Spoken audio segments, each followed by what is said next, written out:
As we all know, it's a tough time for school boards all over the U.S. Money very tight. They're making lots of cutbacks.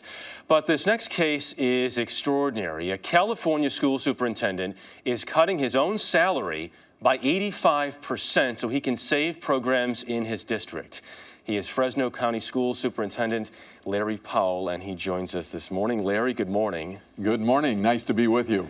It's good that you're here. You're giving up $800,000 over the next 3 years. You're going to take a salary of $31,000, which is $10,000 less than what a starting teacher in your district gets. Where did you get this idea? Well, my wife and I had a discussion about how much money do you need. We're in really good financial shape. My retirement is excellent. So is there a way for us to take some dollars, put it back into our system to protect some programs that I think are really, really valuable? I was going to ask if you discussed this with your wife. Probably a Absolutely. a very good move. Larry, what kind of programs can you save? Well, we're going to do something to make sure that early childhood education gets taken care of. That's preschool and, kindergarten, preschool, kindergarten, those kinds of things, because I had that. It was called Mom, and she took care of us. We got a lot of families that are struggling to put a roof over their head and clothes on their back and food on the table, and this is just one way to make sure that they have some funds available for them.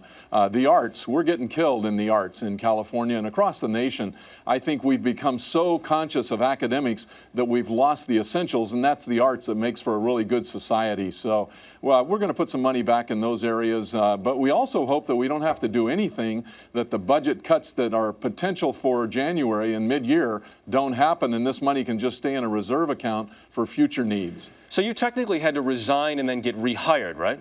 That's correct. I'm an elected official to a 4-year term, and so I had to resign from the office and then retire, and my board had to reappoint me to my own term, and that takes some courage on their part, because it's not typical that they do that kind of thing, so they had to really carefully weigh some options, look at it. As a result, $830,000 will be available over the course of the next 3 years, 4 months.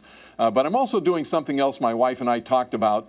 We're going to take the $31,000 and we're going to donate that to charity as well. We're in such good shape, and I want to challenge other people who have been blessed and have a lot of good things going on, are financially set. Step up. Let's do something to encourage people who are in a tougher situation. We got a lot of good charities out there hurting right now, so if people can step up, we can make a difference in America. Yeah, Larry, let me ask you that really quickly, talking about setting that example. Any feedback from other superintendents? I've had a number of emails from folks. I'll be meeting with a number of superintendents here in the next month as school continues to get going. But I've gotten some really good feedback. I've also got some questions, hey, does that set a bad precedent for the rest of us? But, this was a unique situation for me. I'm in good shape. My wife and I are very healthy financially. It made sense. And this isn't everybody else should do this, but if you can, it makes sense to do it. All right, Larry Powell, $800,000 poorer, but the students in California, $800,000 richer. Larry, thank you very much. Hey, nice being with you.